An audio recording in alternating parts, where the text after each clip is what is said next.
நீங்கள் ஆவலுடன் எதிர்பார்த்த கடல் கன்னி ஷோ. வணக்கம் அக்கா, நான் தான் உங்க லோக்கி. லாஸ்ட் வீடியோல இந்த 90 காரோட ரிவ்யூ வேணும்னா எனக்கு கமெண்ட்ஸ்ல சொல்லுங்கன்னு சொல்லியிருந்தேன். ஒரு 2-3 பேர் வந்து கமெண்ட் பண்ணியிருந்தீங்க. ஸோ அவங்களுக்காக தான் இந்த வீடியோ நான் போடுறேன். காரில் என்னென்ன ஃபியூச்சர் இருந்துச்சு, அதில் நாங்கள் எப்படிலாம் எக்ஸ்ப்ளோர் பண்ணோம்னு சொல்லிட்டு தான் இந்த வீடியோவே. ஸோ மறக்காம நம்ம சேனலை ஃபாலோ அண்ட் சப்ஸ்கிரைப் பண்ணிட்டு பாருங்க ஃப்ரெண்ட்ஸ். இந்த காரில் நம்ம ஃபர்ஸ்ட் எக்ஸ்ப்ளோர் பண்ணதே இந்த சன்ரூஃப் தான். ஆக்சுவலாக இந்த சன்ரூஃப் நீங்கள் மொட்டை மாடின்னு நினைப்பீங்க, அது மொட்டை மாடி கிடையாது, வெறும் சன்ரூஃப் தான். நீங்கள் வந்து மேலெலாம் போக முடியாது. அங்கேருந்து அப்படியே கீழே வந்து டேஷ்போர்ட் பக்கம் வந்தீங்கன்னா ட்ரிபிள் ஸ்க்ரீன் டேஷ்போர்ட் கொடுத்துருக்காங்க, நல்லா விசிபிளாகவே இருக்குது. அங்கேருந்து அப்படியே கியர் பாக்ஸ் வந்தீங்கன்னா சிங்கிள் ஸ்பீட் ஆட்டோமேட்டிக் டிரான்ஸ்மிஷன் கொடுத்துருக்காங்க கியர் பாக்ஸு.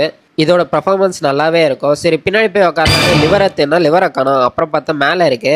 உள்ள போய் உக்காந்தாங்க. உள்ள அப்படியே பார்த்தா மேலே வானம் ஃபுல்லா தெரியும் போல. மேலே ஓப்பன் ஸ்பேஸா இருக்கு, ஆனா மேலே போக முடியாது. அதுதான் ஒரே ஒரு வருத்தம். நீங்க ஒரு நிலாவை ரசிக்கிற ஆளா இருந்தா இதை ஓப்பன் பண்ணி விட்டுட்டு அப்படியே காலை நீட்டிட்டு மேலே பார்த்தா நல்லா நிலா தெரியும். ஒரு திங், மியூசிக் லவர்ஸ்க்கு இந்த கார் ஏத்த காரு. இதுல 16 ஸ்பீக்கர் இருக்கு. நீங்க கங்குவா படத்தை தேட்டர்ல பார்க்காம இந்த கார்ல பாத்தீங்கன்னா காது கிழிஞ்சிரும். அந்த அளவுக்கு இதுல வந்து அத்தனை ஸ்பீக்கர் வந்து செட் பண்ணியிருக்காங்க வித் சப்வூஃபரோட. நெக்ஸ்ட் இந்த காரோட இன்ஜின் தான். இந்த கார் இது பேட்டரி வண்டியில. ஆக்சுவலாக இது ஈவினே நம்ம சொல்ல மாட்டோம். இந்த காரை வந்து 280 பிஹெச்பி வந்து பவரை வந்து ப்ரொடியூஸ் பண்ணுது. இந்த அளவுக்கு இவி செக்மெண்ட்ல பவர் ப்ரொடியூஸ் பண்ணுறதுன்னா அந்த 90 மட்டும் தான். அதே மாதிரி இதில் சீட் அட்ஜஸ்ட்மெண்ட்டும் கொடுத்துருக்காங்க. நம்ம டோர் ஓப்பன் பண்ணால் அதுக்கேற்ற மாதிரி அது அட்ஜஸ்ட்மெண்ட் ஆகுது ஆட்டோமேட்டிக்காக.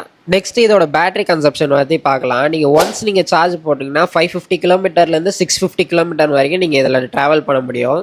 சார்ஜிங் டைம்னு பார்த்தீங்கன்னா நீங்கள் டிசியில் கனெக்ட் பண்ணும்போது 20 மினிட்ஸ் எடுத்துக்கும் 80% வரதுக்கு. அதே நீங்கள் ஏசியில் கனெக்ட் பண்ணிங்கன்னா 0 to 100 பார்த்தீங்கன்னா 8 hours உங்களுக்கு வந்து எடுத்துக்கும். இந்த காரில் 7 ஏர் பேக் இருக்குன்னாங்க. எங்கன்னா விட்டால் பலூன் வருமானு தெரில, அதுக்குன்னு டெஸ்ட் பண்ண சொல்லாதீங்க, அதனால சொல்லுவீங்க. அதனால் இந்த வீடியோ இதோட முடிச்சுக்கொள்கிறேன்.